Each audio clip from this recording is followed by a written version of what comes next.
Salut tout le monde, bienvenue sur ce 9e épisode de la série pour créer un FPS en multijoueur sur Unity avec Mirror. On se retrouve aujourd'hui, vous l'avez vu dans le titre, pour parler un petit peu graphisme et visuel. On va ajouter le modèle 3D de notre joueur, ainsi que ses textures. On va également ajouter des particules au niveau de notre jetpack et on va aussi animer ce fameux jetpack. On a donc beaucoup de choses à faire aujourd'hui et je vous propose qu'on s'y mette tout de suite. Pour suivre cet épisode, vous aurez donc besoin de télécharger le modèle du joueur, et on va d'ailleurs en profiter pour télécharger d'autres ressources. Je vais les télécharger sur le site devassets.com. C'est un site qui, comme son nom l'indique, propose des assets pour les développeurs, donc des modèles 3D, des textures, des musiques, un petit peu tout ça. Et c'est plus précisément la page Multiplayer FPS Assets qui va nous intéresser. C'est celle que vous avez à l'écran. Vous avez un lien en description pour vous rendre sur cette page. Si on descend un petit peu, on peut voir les différents éléments qu'on va pouvoir télécharger, donc notamment le joueur qui est en fait ce petit robot sphérique, et également l'arme que vous avez ici qui sera notre arme de référence. Bien évidemment, on pourra la remplacer ou en ajouter d'autres par la suite. Ce site fonctionne avec un système de pay what you want, donc payez ce que vous voulez, c'est-à-dire que vous avez le choix de payer 2$, 5$, 10$, 20$ ou 0$ et télécharger le pack gratuitement. C'est ce que je vais faire pour cette série, je choisis donc 0$ et je peux cliquer sur Grab it for free. Le téléchargement va se lancer, je ne pense pas que ça arrivera de sitôt, mais si jamais Devassets n'est plus disponible, je ferai en sorte que ce pack reste téléchargeable gratuitement quelque part. Donc vous avez de toute façon en description un lien pour le récupérer. Une fois le pack téléchargé, vous allez donc vous retrouver avec un fichier .zip, un fichier compressé, que vous allez pouvoir extraire. Donc moi j'utilise WinRAR, ce qui fait que je peux faire clic droit, extraire ici. Cela va donc me créer un dossier avec à l'intérieur les différents éléments qui nous intéressent. Donc on aura des éléments de GUI, notamment pour le viseur, le player model pour le modèle 3D de notre joueur, et weapons avec la fameuse arme du joueur. On a également un fichier readme qui récapitule d'où viennent ces assets, et selon quelles règles vous avez le droit de les utiliser, je vous invite donc à y jeter un œil. Dans l'éventualité où vous n'avez pas WinRAR, 7zip, etc. et que vous savez pas forcément comment extraire ces éléments depuis l'archive, sachez que Windows propose par défaut un élément pour extraire, vous pouvez faire clic droit et vous devriez avoir quelque part dans les menus ici la possibilité d'extraire le contenu du fichier. Aujourd'hui, on va surtout se concentrer sur l'ajout du modèle 3D de notre joueur, mais les autres éléments qu'on a dans ce dossier nous seront également utiles. Donc la partie GUI et Weapons, ce qui fait que on va simplement revenir dans téléchargement, et on va importer tout le dossier avec tous les éléments à l'intérieur. Donc vous pouvez faire un glisser-déposer vers Unity, et je vais le mettre chez moi dans le dossier Assets. Si on sélectionne ce fameux dossier qu'on vient d'ajouter, Multiplayer FPS Assets, on va ensuite se rendre dans Player Model, et vous retrouvez ici un modèle 3D que vous pouvez glisser dans la scène, et qui, comme vous pouvez le voir, est vraiment très grand, et qui est le modèle de notre joueur. On va commencer par le mettre à l'échelle de notre jeu, parce qu'ici il est 10 fois plus grand. Vous pouvez donc choisir le modèle directement ici dans le dossier Project. On va se rendre dans Modèle sur l'inspecteur. Le Scale Factor va être à 0,1. On peut faire Apply, ce qui va, comme vous l'avez vu, directement réduire la taille du modèle dans la scène. Au niveau de Animation, on va désactiver l'import des animations. On va créer des fameuses animations un petit peu plus tard nous-mêmes. Puis on peut sélectionner le fameux joueur qu'on vient d'ajouter dans la scène, donc Player Model. Dans l'inspecteur, on va pouvoir faire Reset pour le placer à l'origine, et on va juste mettre 1 sur l'axe Y des positions pour le mettre un petit peu au-dessus du sol. Comme vous pouvez le voir, actuellement ce personnage est entièrement gris. On va donc créer des materials, déjà ça va me permettre de vous montrer les différentes parties de ce personnage, et ensuite ces fameux materials, on leur ajoutera les textures pour avoir vraiment le résultat visuel final de notre personnage. On va se rendre dans le dossier Project, toujours dans Player Model. On va faire un clic droit, Create, Folder, et on va créer un dossier Materials. On va ouvrir le dossier Materials, et à l'intérieur on va faire un clic droit, Create, Material. On va en créer un premier qu'on va appeler Body.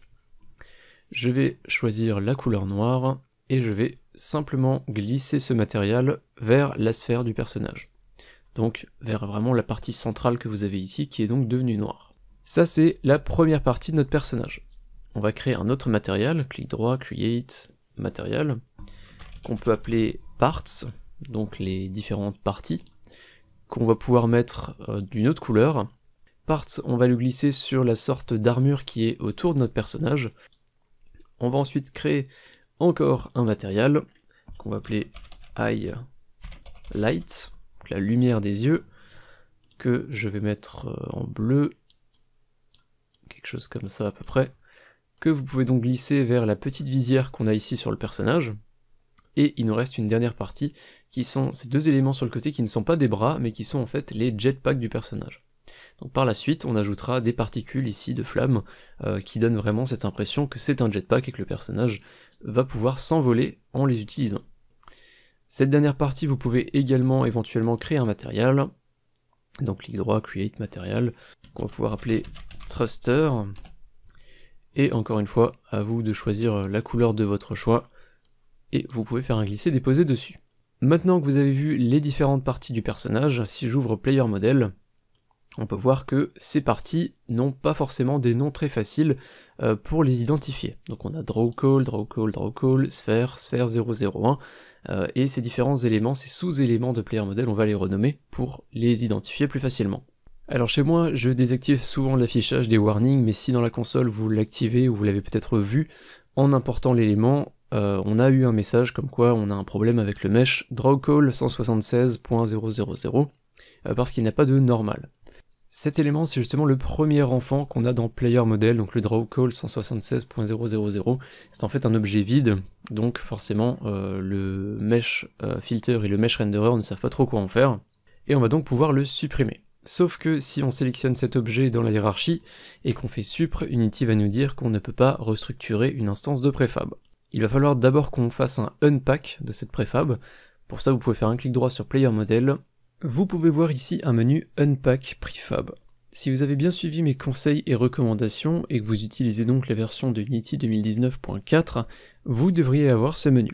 Cependant, l'un des tipeurs qui eux ont accès aux épisodes de cette série en avance m'a fait savoir que sur d'autres versions de Unity, et notamment sur les versions 2020, il faut faire un clic droit sur le player, puis se rendre dans le sous-menu Prefab pour voir ce fameux Unpack. Si vous n'utilisez donc pas la même version de Unity que moi, peut-être que le Unpack se trouve à l'intérieur de ce sous-menu. Et ensuite, on va pouvoir librement modifier les éléments à l'intérieur. Donc comme je le disais, le drawcall 176.000, on peut faire un supprimer, il n'y aura pas de changement visuel à ce niveau-là. Ensuite, le premier élément, c'est donc cette fameuse partie rouge, ces parties qu'on a autour du personnage, que moi je vais appeler l'armure, je vais juste l'appeler Armor. Ensuite, le drawcall 176.002, ce sont les thrusters, donc je vais renommer ça en thruster. La sphère qu'on a ensuite, c'est la sphère noire qu'on a à l'intérieur, que je vais renommer en body, ça va être le corps du personnage, et pour terminer, le dernier, sphère 001, c'est simplement la visière de notre personnage, donc ce qu'on va appeler le Eye Light. Je vous ai donc parlé au moment de l'importation du personnage de texture, parce que je vous ai dit qu'on pouvait effectivement utiliser des couleurs relativement simplistes comme celle-là, mais on a aussi des textures qu'on va pouvoir utiliser et assigner aux différentes parties du personnage pour avoir un effet un petit peu plus réel et un petit peu plus détaillé. On va commencer par s'occuper de Body, donc la sphère noire qu'on a ici. On va sélectionner le matériel qu'on a créé, donc dans le dossier Project. On va changer la couleur pour mettre quelque chose d'entièrement blanc, le plus blanc possible. Et ensuite, à côté de Albedo, vous avez un petit point ici que vous allez pouvoir sélectionner et qui va vous ouvrir une fenêtre d'exploration avec la possibilité de sélectionner une texture. Et à l'intérieur de cette fenêtre, on va chercher Body Color, donc vous pouvez cliquer sur les éléments, vous avez les noms en bas. Vous pouvez également changer le zoom avec le petit slider que vous avez en haut pour identifier plus facilement les éléments. Donc nous on va sélectionner Body Color, et comme vous pouvez le voir, on a une vraie texture qui va directement être ajoutée sur notre personnage. On va pouvoir faire encore mieux et détailler encore plus la texture, toujours dans l'inspecteur. Cette fois-ci on va s'occuper de métallique, on va cliquer toujours sur le petit point qu'on a à gauche, et on va chercher Body métallique. Vous pouvez sélectionner ça, fermer. Vous pouvez également jouer avec le smoothness que vous avez ici, pour avoir un effet encore un petit peu plus différent, selon ce que vous préférez. On va encore accentuer un petit peu plus l'effet. On va s'occuper de Normal Map. Vous allez cliquer toujours sur le petit point, on va prendre Body Normal, on peut fermer. On a un avertissement qui nous dit que cette texture n'est pas marquée comme une Normal Map, on peut faire Fix Now, Unity va s'en occuper tout seul. Et pour terminer, au niveau de Height Map, on va chercher Body Height, ce qui va encore plus ajouter du détail et de belles finitions sur notre personnage. Vous voyez que là on a vraiment cet effet miroir qui est plutôt joli. On va maintenant s'occuper de l'armure du personnage, donc la partie qu'on a mis en rouge autour. Vous pouvez choisir le Materials Part. On va, pareil qu'avant, mettre ça en blanc. Dans Albedo, on va pouvoir chercher Parts Color. Et vous voyez qu'on a un petit peu le même effet qu'on a sur la sphère maintenant, donc cet effet un petit peu usé. On va ajouter un peu plus de détails, donc toujours dans métallique. On va chercher Parts métallique. La normal map, donc Parts normal. Encore une fois, on a l'avertissement, donc on fait Fix Now. Et on n'a pas de height map qui sont inclus dans ce pack pour cette dernière partie, mais le résultat sera déjà très efficace avec ce qu'on vient de mettre. Concernant les thrusters, donc les jetpacks, on n'a pas de texture non plus, donc ce qu'on va simplement faire, c'est prendre le matériel de ces éléments, et on va lui mettre une couleur qui colle un petit peu plus avec le reste du personnage, et chez moi, je vais simplement les mettre en noir, comme vous pouvez le voir ici. On va juste terminer sur les yeux de notre personnage, donc vous pouvez sélectionner Highlight. Je vais faire un focus dessus pour être vraiment proche, et que vous puissiez vraiment bien voir la modification qu'on va faire. Dans Albedo, on va modifier la couleur qu'on avait choisie avant, on va mettre un blanc-gris à peu près. Et la couleur en elle-même, on va plutôt la gérer depuis émission ici. Donc vous pouvez cocher cette case, et au niveau de couleur, vous allez pouvoir choisir la couleur de votre choix, donc du bleu, du rouge, selon le style que vous voulez donner au personnage, et vous pouvez voir, on a vraiment l'impression que c'est plus vraiment une simple visière, mais qu'on a vraiment une petite lumière à l'intérieur qui donne un peu vie à ce personnage. Maintenant qu'on a importé le nouveau modèle de notre personnage et qu'on l'a configuré avec ses textures, ses couleurs, il faut qu'on l'ajoute réellement à notre joueur. Parce que pour l'instant on a juste traité la partie visuelle, on n'a pas encore lié tout ça au système de déplacement, etc. Donc on va le faire maintenant.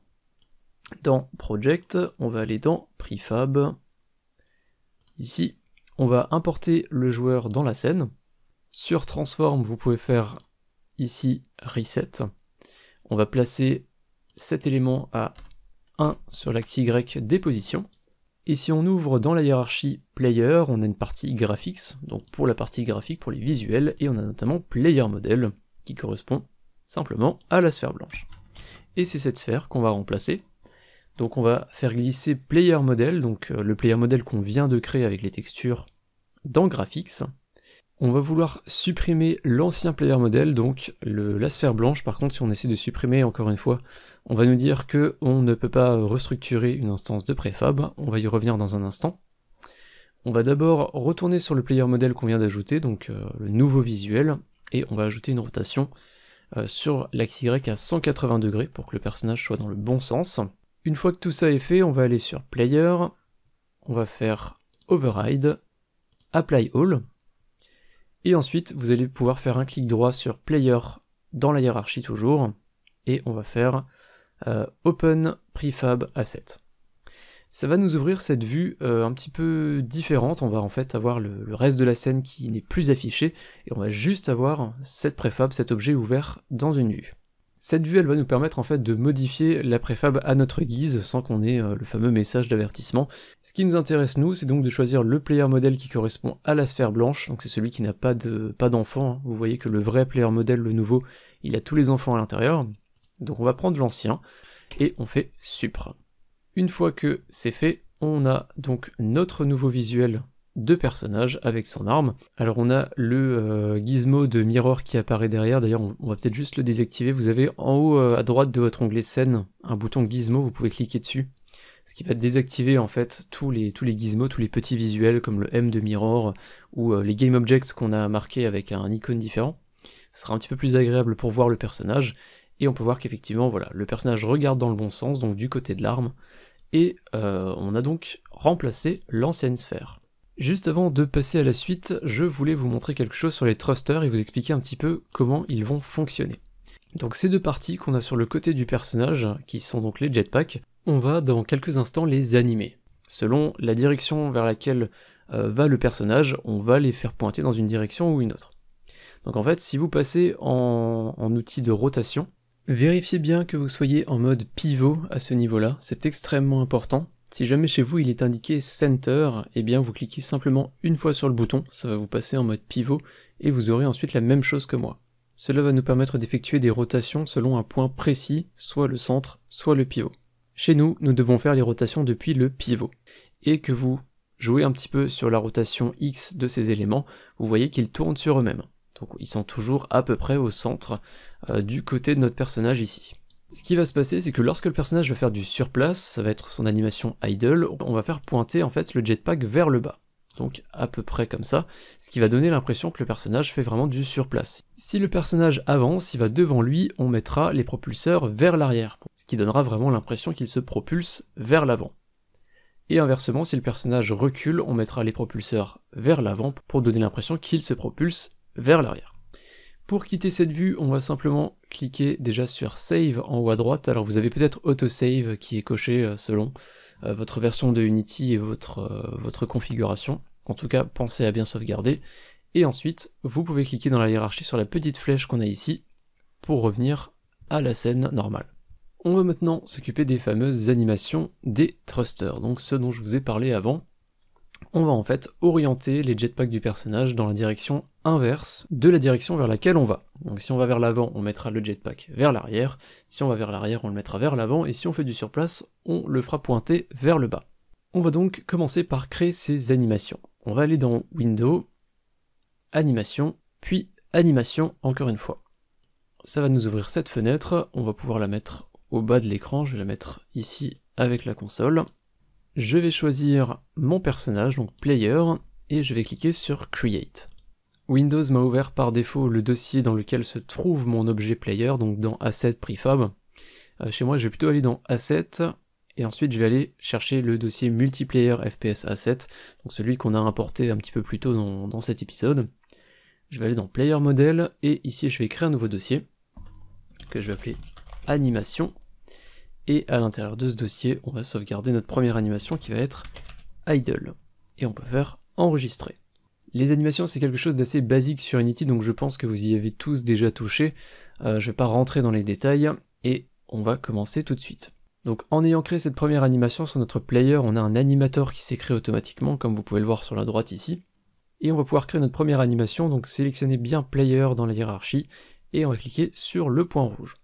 Et on n'a maintenant plus qu'à déplacer ou modifier des éléments pour créer une animation. Ce qui nous intéresse nous dans Player, ça va être donc Thruster. On va se mettre en mode rotation. Vous allez simplement pouvoir utiliser le gizmo de rotation pour faire pointer ces éléments vers le bas, ce qui aura pour effet donc de créer une clé, comme vous pouvez le voir ici dans la fenêtre animation. Ou alors, encore mieux, vous pouvez utiliser dans l'inspecteur directement la valeur -40. En réalité, ce qu'on crée, c'est pas tout à fait des animations, c'est plus des états. Ici, j'ai créé l'état idle qui fait que mes thrusters vont pointer vers le bas. On va ensuite faire une animation semblable pour aller vers l'avant ou vers l'arrière, et ensuite on fera des transitions en fait entre les différentes rotations de ce thruster. Donc vous allez voir après, ça aura cet effet vraiment lisse de transition d'une animation à l'autre, ou plutôt d'un état à l'autre. On va sélectionner les clés qu'on a ajoutées ici. Vous pouvez simplement faire une sélection avec la souris. On fait CTRL-C, on va avancer à 1 seconde, et on va faire CTRL-V. Normalement, vous ne devriez pas avoir de différence entre les premières et les dernières clés, ce qui fait que notre état est bien prêt. On va s'occuper de la clé suivante, donc on peut arrêter l'enregistrement, donc en cliquant sur le point rouge. On va cliquer ici sur Idle, on va faire Create New Clip. Le suivant, on va l'appeler Move Forward, donc avancer vers l'avant, enregistrer. Et en réalité, par défaut, le thruster est déjà à la bonne position, donc ce que vous allez pouvoir faire simplement, dans l'inspecteur, vous mettez simplement à -90 sur la rotation de l'axe X.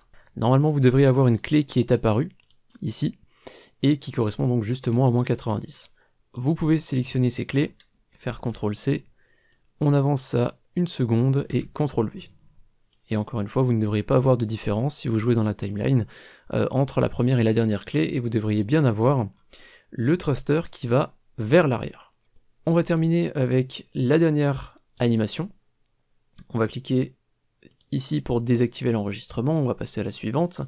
Create New Clip, Move Backward, donc pour aller vers l'arrière. On enregistre.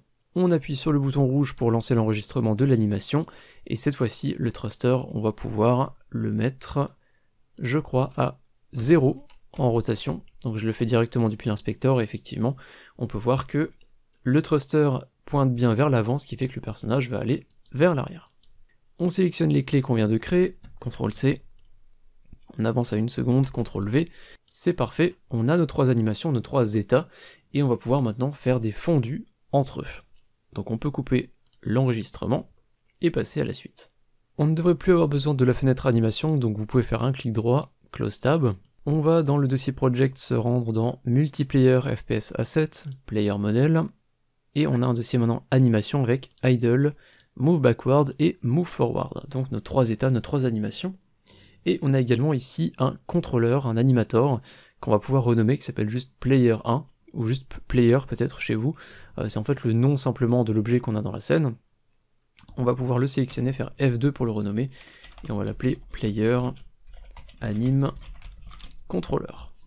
On va double-cliquer dessus, et à l'intérieur, ça va donc nous ouvrir un animateur avec les 3 animations Idle, Move Forward, Move Backward. Ces 3 animations, vous pouvez les sélectionner, donc vous en sélectionnez une, vous restez appuyé sur CTRL, vous sélectionnez les autres, et on va faire supprimer. On va plutôt utiliser un Blend Tree, qui va nous permettre de plus facilement passer d'une animation à l'autre, selon un paramètre, selon une valeur. Donc on va faire un clic droit, Create State from New Blend Tree. On va sélectionner cette nouvelle case, on peut la renommer dans l'inspecteur en Move, et on va pouvoir ouvrir cet élément. Par défaut, on va avoir juste une case Blend Tree avec une valeur entre 0 et 1. Ce qu'on va faire, la manière dont on va configurer notre animator, c'est que selon la valeur qu'on a ici dans ce blend, eh bien on va effectuer l'une ou l'autre action. En fait, blend va représenter, si vous voulez, la vitesse de notre personnage. Si la vélocité est au maximum, ça veut dire que le personnage avance, il va vers l'avant, et donc on sera sur 1, ce qui fait qu'on va jouer en fait simplement l'animation Move Forward. Si la vélocité est au minimum, ce qui actuellement est représenté par 0, mais on peut modifier ces valeurs, vous allez le voir après, on va considérer que le personnage va vers l'arrière, et donc qu'on jouera l'animation Move Backward. En revanche, si le personnage n'avance pas et ne recule pas non plus, on va être à peu près à la moitié de notre blend, et on jouera l'animation Idle. Donc le personnage n'avance pas, ne recule pas, il est simplement sur son animation d'attente. On va configurer donc cet animator, ce blend tree, on va aller dans Parameters, là-haut, et on va renommer le blend, on va l'appeler Forward Velocity, comme je vous le disais avant, ce qui va simplement renommer en fait la valeur qu'on a ici. On va sélectionner le blend tree, et dans l'inspecteur sur la droite dans Motion, on peut voir que la liste est vide, et on va ajouter donc nos différents mouvements, c'est-à-dire Idle, Move Backward, Move Forward. On va donc cliquer sur le plus, Motion Field, plus Motion Field, et plus Motion Field, on en veut 3. On va ajouter Idle, donc on va faire glisser-déposer l'animation Idle dans le motion qu'on a au centre. On va faire un glisser-déposer de Move Forward tout en haut, et Move Backward tout en bas. Pour que la valeur Forward Velocity soit un petit peu plus simple à comprendre, vous avez vu qu'actuellement elle est entre 0 et 1, nous on va plutôt la mettre entre -1 et 1. On va considérer que si on est à 1, c'est que le personnage va vers l'avant, 0, on ne bouge pas, ni vers l'avant ni vers l'arrière, donc on est en animation Idle, et -1 on recule, donc on va vers l'arrière. Pour modifier cette valeur entre -1 et 1 plutôt que 0 et 1, sur la droite on va désactiver le Automate Thresholds. Et ensuite vous pouvez voir que cette colonne Thresholds a été déverrouillée, elle est plus grisée, on va pouvoir la modifier. Donc je disais, Move Forward on va le mettre à 1, Idle on va le mettre à 0, et Move Backward on va le mettre à -1. Ce qui sera un petit peu plus clair. Pour tester tout ça, on n'a même pas besoin d'appuyer sur Play et de faire de nombreux tests directement en jeu. Unity a une fenêtre preview qui est un petit peu cachée mais qui est très efficace quand on l'a trouvée. Alors chez vous elle est peut-être déjà ouverte, chez moi elle est en minimisé. Tout en bas à droite vous avez le Blend Tree ici que je vais pouvoir tirer un petit peu vers le haut. On me dit qu'il n'y a pas de modèle disponible pour la preview.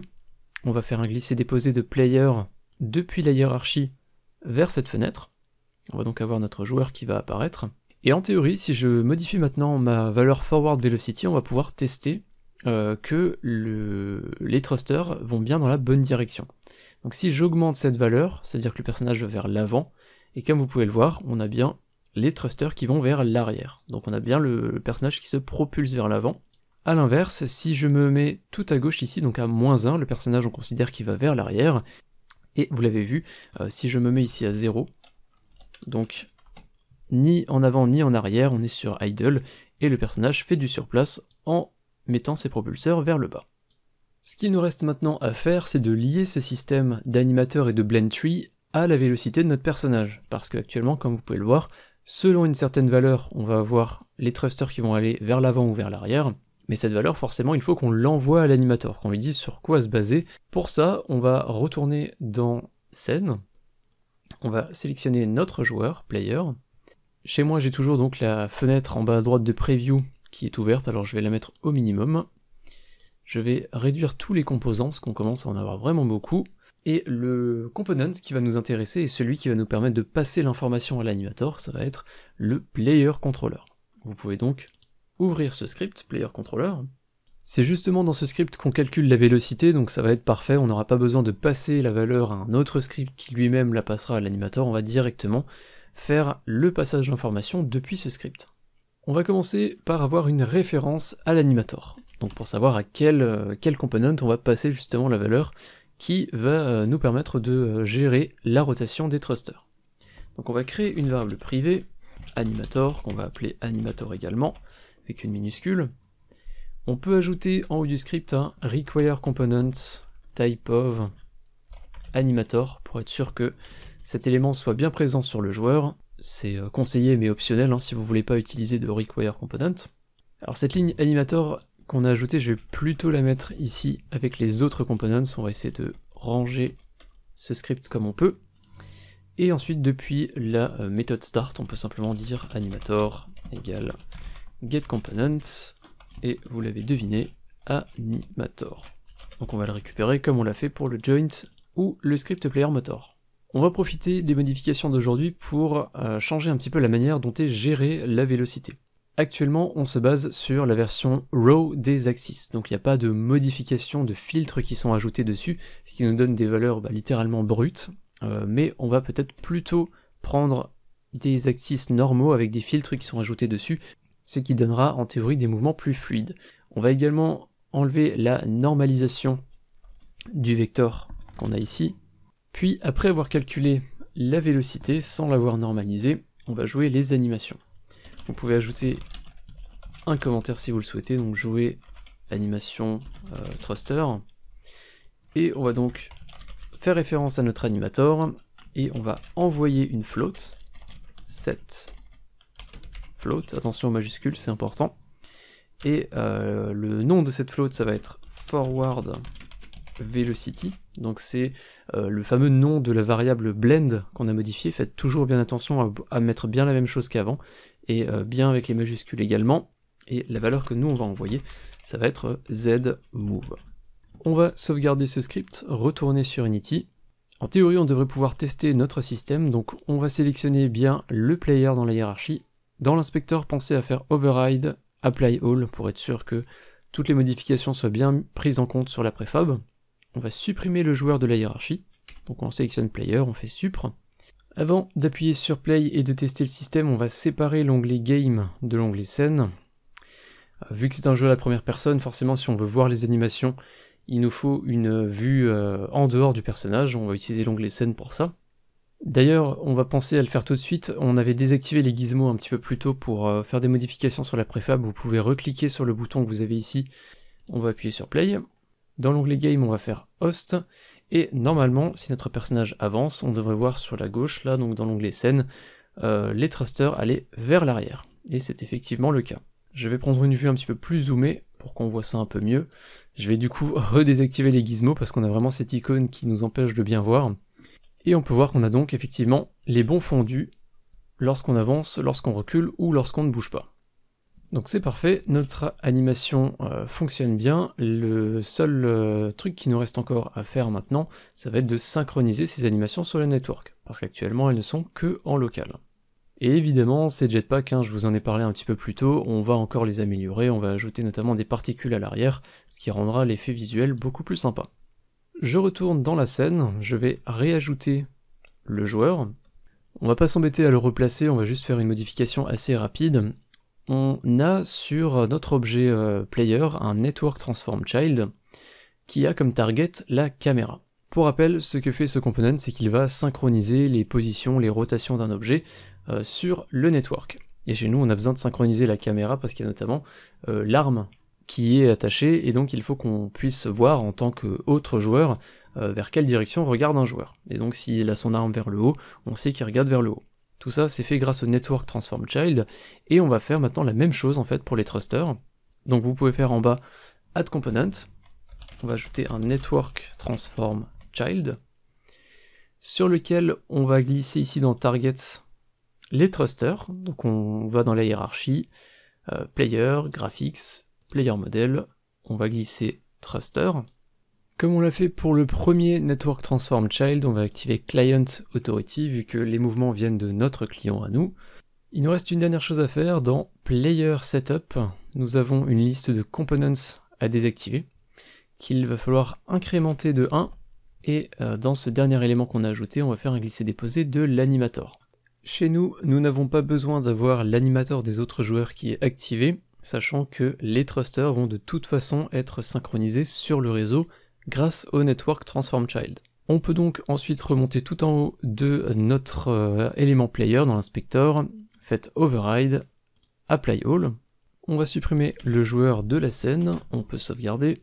Ok, on va maintenant tester le système d'animation sur le network pour voir entre toutes les instances si effectivement les animations sont bien synchronisées. Donc pour ça, on va faire File, Build and Run. Mon build vient de se terminer, j'ai donc l'instance qui s'ouvre. Sur Unity, je vais appuyer sur Play, je vais faire Host, je vais donc avoir mon host sur Unity, je vais rejoindre la partie avec le client, et on va bien vérifier que si je me déplace avec le client, on peut voir sur l'autre instance qu'on a bien l'animation qui se joue avec le thruster qui va vers l'avant ou vers l'arrière. Je vais maintenant tester le cas inverse, c'est-à-dire est-ce que l'instance va bien voir les animations se jouer sur l'autre. Donc l'instance est en bas à droite, j'ai dû faire un layout un petit peu bizarre pour pouvoir avoir la vue des deux en même temps. Et si j'avance ou que je recule avec l'autre, donc sur Unity, on peut voir que sur l'instance, on a bien l'animation qui est synchronisée. J'ai donc coupé le client, je peux couper l'hôte également, et arrêter le mode play. On va s'occuper du dernier chapitre de cette vidéo, et c'est l'ajout des particules sur les thrusters, donc sur le jetpack de notre personnage. Et pour ajouter des particules, forcément, il nous en faut des particules, et je vous ai justement tout préparé. Vous retrouverez en description un lien GitHub qui vous permettra d'accéder à ce répertoire qui est stocké donc sur le compte Tuto Unity FR. J'ai ajouté à l'intérieur un seul fichier qui est un Unity Package et qui est en fait une sorte d'archive compressée, lisible par Unity et qui va nous permettre de facilement importer certains éléments d'un projet à un autre, et là, en l'occurrence, c'est justement le système de particules. Vous pouvez télécharger donc ce système de particules en cliquant sur le bouton Download comme je vous l'affiche à l'écran. Une fois le repo téléchargé, vous aurez donc une archive zip, il faudra, comme celle que vous avez téléchargée au début de l'épisode, simplement extraire son contenu. Donc chez moi je peux faire clic droit, extraire ici. Je récupère donc un dossier avec à l'intérieur le particlesystem.unitypackage. Et maintenant il n'y a plus qu'à double-cliquer sur ce fichier Unity Package, et automatiquement Unity va vous ouvrir cette fenêtre pour importer le Unity Package avec plusieurs éléments à l'intérieur. Donc on retrouve deux materials, Particle Afterburner et Particle Glow, une préfab pour l'Afterburner et un script qui va nous permettre de gérer ce système de particules plus en détail. Vous pouvez cliquer sur Import, tout en bas on va tout garder. Unity va recharger tout le projet, donc il est possible qu'il y ait certains warnings qui apparaissent, pour l'instant on va pas s'en occuper. Et dans notre fenêtre Project, dans le dossier Asset, on retrouve maintenant Particle System. Et vous pouvez faire un glisser-déposer de l'élément que vous avez dans Préfab, qui s'appelle Afterburner, et vous devriez avoir donc un système de particules semblable à celui-là. C'est un système de particules plutôt simple mais aussi plutôt joli qui nous donne un effet de réacteur ou de propulseur. Et donc c'est ce qu'on va utiliser pour le personnage.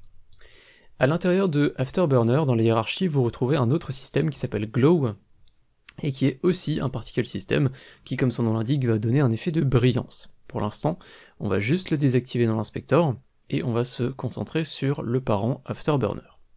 Cet élément est très grand pour être ajouté à notre personnage actuellement, donc on va le modifier un petit peu. Son start lifetime, on va le mettre à 0,1, donc c'est la durée de vie en fait des particules. Vous voyez qu'en fait, une particule, après être apparue, elle va rester 0,1 seconde avant de disparaître. Donc vous voyez que ça donne déjà un réacteur beaucoup plus petit. Ensuite on va modifier un petit peu le start speed. Là on a vraiment l'impression qu'on va propulser l'élément qui utilise ces particules très très vite, alors que chez nous en réalité il va juste nous permettre de faire du surplace ou d'avancer, de reculer un petit peu. On n'a pas non plus un réacteur de fusée, donc on va modifier le start speed et je vais le mettre plutôt à 10, ce qui va donner un effet quand même un peu moins rapide. Et surtout ce qu'on va devoir modifier chez nous, ça va être la taille de départ des particules qui sont vraiment grandes. Actuellement elles sont entre 1,2 et 1,4 et chez nous on va plutôt faire entre 0,2 et 0,4. On va également en profiter pour modifier émission ici en passant de 80 à 120. Ce à quoi correspond rate over time, c'est le nombre de particules en fait qu'on va faire apparaître. Donc on est passé de 80 particules à 120, on en a donc plus et ça donne un effet un petit peu plus constant. Il va falloir maintenant qu'on ajoute ce système de particules au jetpack de notre personnage. Donc ce qu'on va faire, c'est qu'on va pouvoir le ramener un petit peu au-dessus du sol, ce sera plus simple. Et on va surtout ajouter le personnage dans la scène. Donc dans Assets, Prefab, on va glisser Player dans la scène. Au niveau du transform ici, on va faire un reset. On va mettre une unité en position Y. On va ensuite passer ici en vue isométrique. Donc vous cliquez sur le carré au milieu et on va se mettre sur le côté de notre personnage.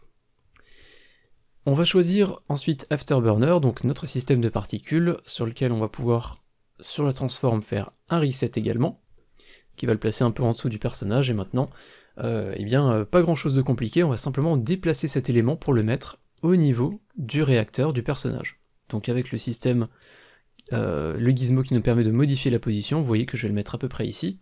Je vais passer en mode rotation, je vais faire tourner ce système de particules, comme vous pouvez le voir, dans la bonne direction pour vraiment avoir l'effet, l'impression que toutes ces flammes sortent depuis le thruster du personnage. Donc on va pouvoir à peu près faire comme ça. Au niveau des positions, on peut peut-être le rentrer un petit peu plus dans le réacteur pour éviter d'avoir un espace entre les particules et le modèle 3D. Une fois que c'est bien placé depuis un côté, vous allez changer la vue isométrique pour vous mettre vers l'arrière ou vers l'avant du personnage, ce qui va nous permettre ensuite, toujours en mode déplacement, de le ramener un peu plus au niveau de l'un de nos réacteurs. Et donc là encore une fois, n'hésitez pas à jouer un petit peu avec les rotations pour vraiment avoir l'impression que ces particules, que ces flammes sortent du réacteur. On peut éventuellement encore modifier le start speed à 5 pour avoir un effet un petit peu plus statique. On va s'occuper ensuite de l'autre particule, donc à l'intérieur, qui est Glow, qu'on a désactivé avant. Si je la réactive, alors il faut cliquer ensuite, vous la sélectionnez bien dans la hiérarchie et vous faites Restart. Comme ça vous allez bien la voir réapparaître, et comme vous pouvez le voir, la particule effectivement qu'on avait désactivée est vraiment énorme, donc il va également falloir qu'on la réduise un petit peu. On va modifier le Start Lifetime ici, on va pouvoir cliquer sur la petite flèche, on va mettre constante, et on va mettre 0,2, on va pas mettre une valeur aléatoire entre une valeur maximale et minimale, on va toujours mettre 0,2. Au niveau du Start Speed, on va beaucoup le réduire, on va le mettre à 4, là vous voyez qu'on a déjà un petit effet de brillance qui est bien sympa. Peut-être un petit peu fort encore. On va pouvoir modifier la taille, peut-être mettre entre 1 et 1,2, voyons voir ce que ça donne. Et moi je trouve ça pas trop mal. Vous pouvez éventuellement le baisser encore un petit peu si vous pensez que ça brille un peu trop, 0,8 et 1 par exemple. Et de mon côté je pense que je vais rester là-dessus. Maintenant qu'on a configuré notre premier réacteur, il va falloir qu'on crée le deuxième, mais on va pas faire ça tout de suite. On va d'abord ouvrir le joueur, puis Graphics, Player Model, et on va glisser Afterburner, donc le premier, dans Thruster. Comme ça, il sera bien assigné à son parent, et on va pouvoir le renommer en Afterburner underscore right, ça va être celui de droite. On peut ensuite le sélectionner dans la hiérarchie, faire CTRL D pour le dupliquer, et on va maintenant simplement placer cette duplication de l'autre côté. Donc pareil qu'avant, vous pouvez utiliser la vue isométrique qui va vous permettre de plus facilement placer ces éléments. Je vais le mettre en vue de côté, ça a l'air pas trop mal. Celui que j'ai dupliqué, que j'ai mis à gauche, je vais le renommer en Afterburner Left. Et si je sélectionne encore une fois les deux, et que je fais Restart, on va avoir les deux en même temps, bien synchronisés, et c'est plutôt joli. On va donc s'arrêter là-dessus. On va avoir une dernière petite chose à faire, vous pouvez sélectionner les deux Afterburners, donc vous prenez les deux dans la hiérarchie, et le script Afterburner Physics Force, vous allez pouvoir le désactiver. Parce que si vous ne les désactivez pas, automatiquement votre personnage va bouger tout seul dans la scène, ce dont on n'a évidemment pas envie. Une fois qu'on a bien désactivé ces deux scripts, on peut aller sur Player, tout en haut on fait Override, Apply All, on supprime le joueur de la scène, et on va faire File, Build and Run, et on va tester directement en build pour voir si les particules sont bien fonctionnelles sur le network. Mon instance a fini de build, je vais la mettre dans un coin, je vais appuyer sur Play dans Unity, créer une partie et la hoster. Sur l'instance, je vais rejoindre cette partie, et on va vérifier si je me déplace. On devrait avoir bien les particules au bout de mes thrusters, donc de mon jetpack, et vous pouvez voir qu'effectivement, l'effet est bien réussi.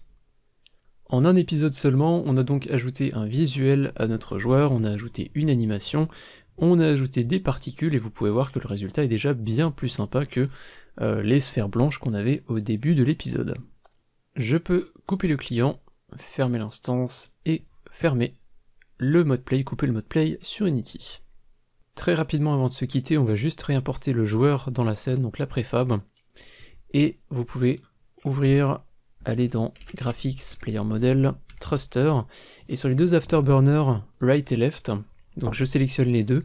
Je vous ai dit à l'instant qu'il faut désactiver ce script Afterburner Physics Force. En réalité, on va plutôt le supprimer, comme ça il n'y aura pas de confusion, donc on va faire Remove Component.